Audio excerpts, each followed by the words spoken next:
Olá, vou tentar aqui partir da equação de conservação de energia, ou primeira lei da termodinâmica em termos de fluxo, e chegar na equação de condução de calor. Para isso, a gente tem que ter como pré-requisito a lei de Fourier.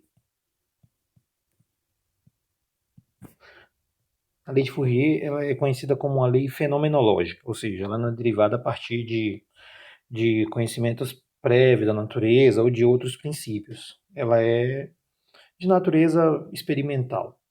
E ela diz o quê? Que o fluxo de calor é dado pelo produto da condutividade, pela área, pelo, pela derivada da temperatura na direção tomada. Em outros termos, ela também pode ser escrita vetorialmente assim.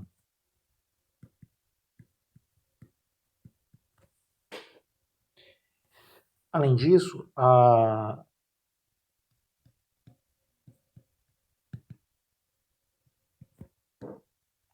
primeira lei da termodinâmica ela pode ser escrita em termos de fluxo para um elemento diferencial de massa que eu vou desenhar aqui,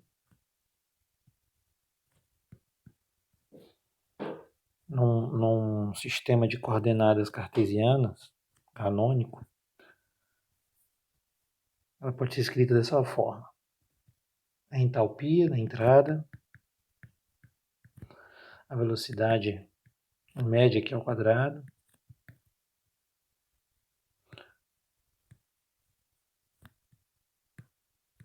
a massa da entrada, menos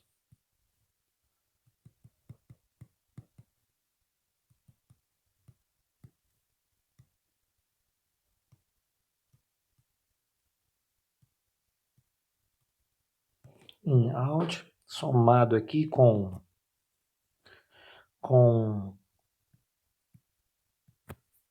a quantidade infinitesimal de calor, mais a geração de energia. Essa geração de energia pode se dar por meio de uma resistência, por meio de uma reação nuclear interna aí no material. Não vou entrar em detalhes. Menos o trabalho realizado aqui nessa região considerada, nesse volume de controle. Então, o fluxo de energia que supostamente entra com o fluido, só que aqui a gente está considerando um meio, ou um meio sólido, ou um meio quiescente, ou seja, que não tem estratificado aqui, né? Que não tem movimento de fluido. Então, de primeiro eu já desconsidero esses dois termos. Então, eu tenho aqui a variação a variação da quantidade de calor trocado, mais a geração de energia, menos o trabalho realizado, que aqui não tem movimento de fronteira, então também isso aqui é zero. É igual a derivada da energia no volume do controle por ΔT. E aqui eu posso reescrever isso da seguinte maneira.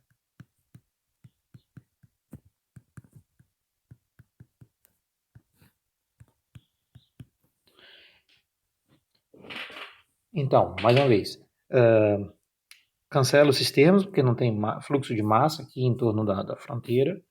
Eu cancelo o termo que envolve trabalho, porque fronteira rígida. E aí eu vou ter simplesmente a contribuição da troca de calor, geração de energia e da energia do volume de controle. Chama a escala de 1, escala de 2 e escala de 3.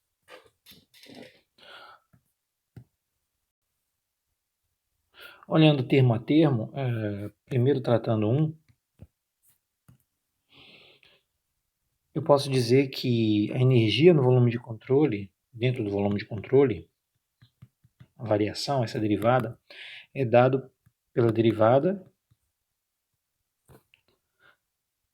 da energia interna mais velocidade, que é a energia cinética mais energia potencial, vezes o elemento de massa considerado naquele volume que foi desenhado ali. E vou desenhar de novo aqui, para ficar mais perto. Então, considerando que eu tenho as dimensões aqui desse elemento diferencial de massa,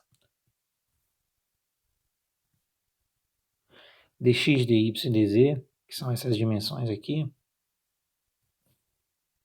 de um cubo que eu estou considerando como elemento diferencial de massa, eu posso dizer que essa quantidade de massa é dada pela massa específica vezes o volume.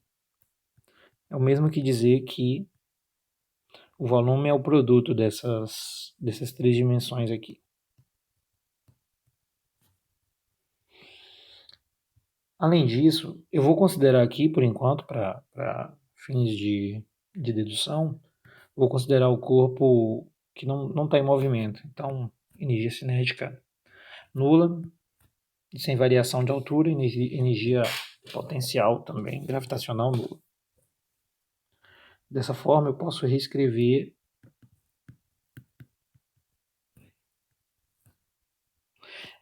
dm. Só que esse dm a gente já calculou que é ρ dx, dy, dz.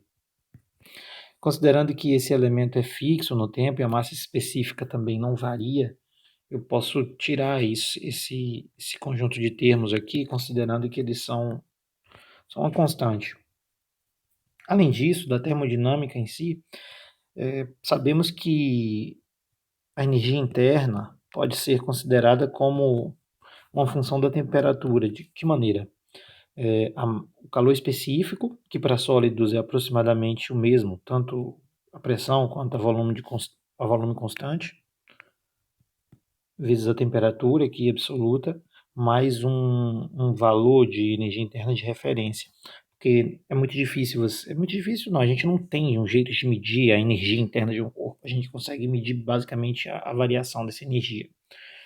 Então, o que eu consigo calcular é a diferença de energia interna para ser igual a esse produto do calor específico pela temperatura. No entanto, se eu substituir essa parte aqui na equação, eu vou ter que... Esse valor é uma constante também, ele vai acabar sendo cancelado. Então, eu vou reescrever, já tirando aqui o ρ dv. E agora eu vou botar uma derivada parcial aqui, porque a temperatura depende da posição e do tempo. De cara eu já sei que a derivada da soma é a soma das derivadas e eu cancelo esse termo. Assim, o primeiro termo fica...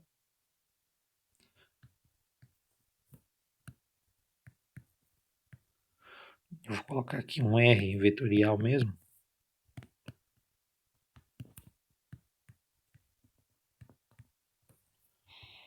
E é isso para o termo 1.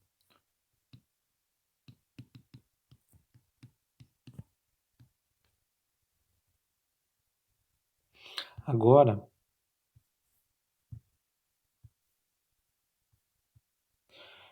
para o segundo termo, não tem muito o que fazer. Isso depende do material, depende da taxa de geração. A gente define esse elemento diferencial de geração de energia aqui como um valor G por unidade de volume. Então,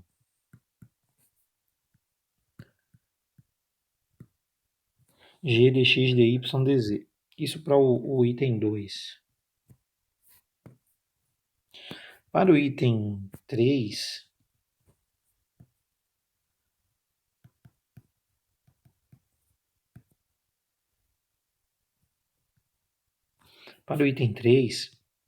eu tenho que considerar o quanto de calor que entra dentro do volume de controle. E para isso, mais uma vez, eu vou usar aqui a figura ilustrativa e vou mostrar em uma direção, só que é muito similar para as outras. Eu vou supor aqui uma quantidade de calor Qx entra aqui e sai uma quantidade que x mais dx. O mesmo vai acontecer aqui para o eixo Y, perdão, Z, e também para a direção Y aqui.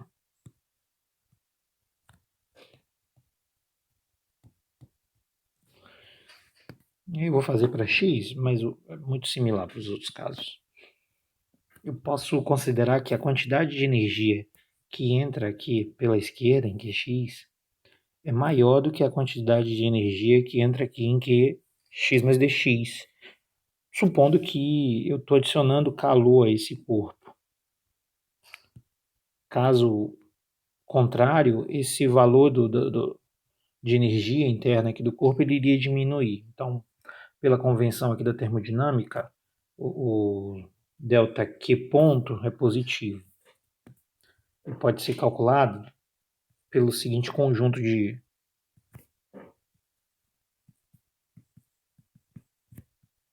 elementos. É a quantidade de calor que entra por meio desse eixo aqui, somado com o do eixo Y e pelo do eixo Z.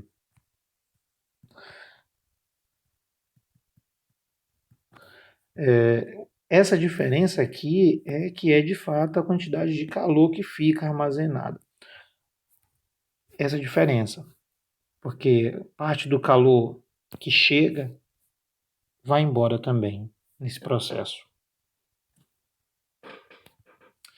Então, pela lei de Fourier, que foi tratada lá no começo, para uma componente, por exemplo, eu tenho a condutividade térmica, que pode depender ou não da direção, no meio anisotrópico depende da direção. Eu tenho a área, que nesse caso aqui, se aqui é dx, dy e dz, a área para o caso do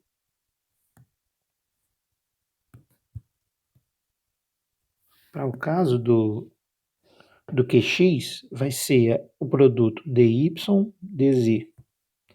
Esses dois carinhas aqui. E essa área, que é igual dos dois lados aqui, tá?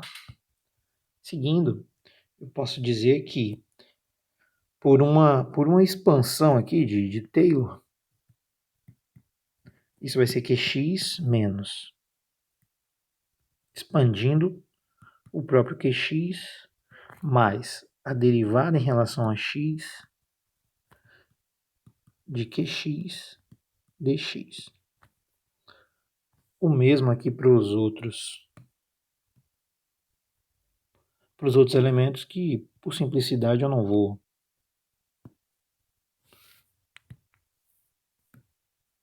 detalhar, vou colocar só um.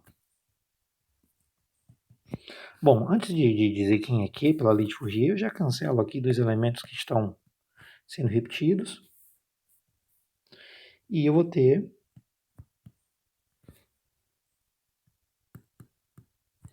pela lei de Fourier menos K, a área, como dita, é de dy dz, a derivada de t, que depende de x, y, z e tempo, mas aqui eu estou considerando apenas o de x. O sinal aqui eu trato como um produto por menos 1, é uma constante, pode sair da derivada. Então esse sinal se cancela. E eu vou ter também que esses dois termos eles são constantes e podem sair aqui da derivada, porque o volume que está fixo.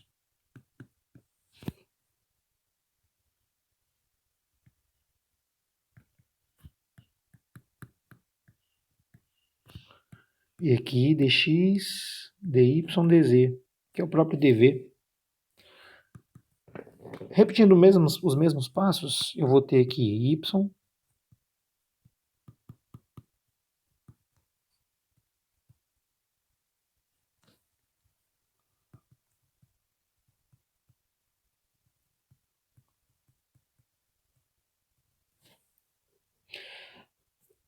uma forma também diferente de escrever isso aqui é essa aqui. Bom, esse é o elemento 3. E aqui reunindo novamente 1, 2 e 3 na ordem inversa aqui, a gente vai ter ρCp, ou próprio C, né? Para sólidos não faz muita diferença. É igual a dx, dy, dz, z. Eu vou simplificar essa notação também, para caber aqui na tela.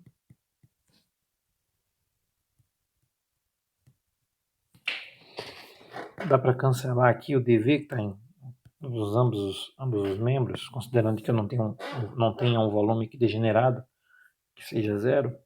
E então eu tenho aqui a equação de condução de calor clássica.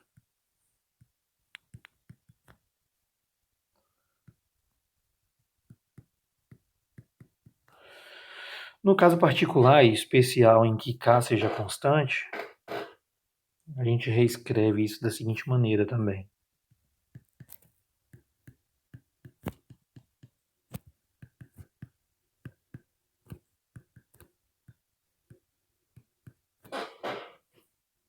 Laplaciano de T.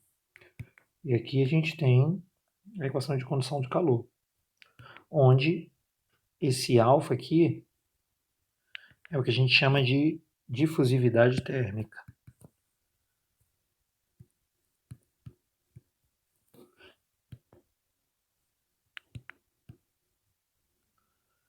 Que define mais ou menos qual a taxa com que o calor ele penetra, ele perpassa o sólido. E é isso.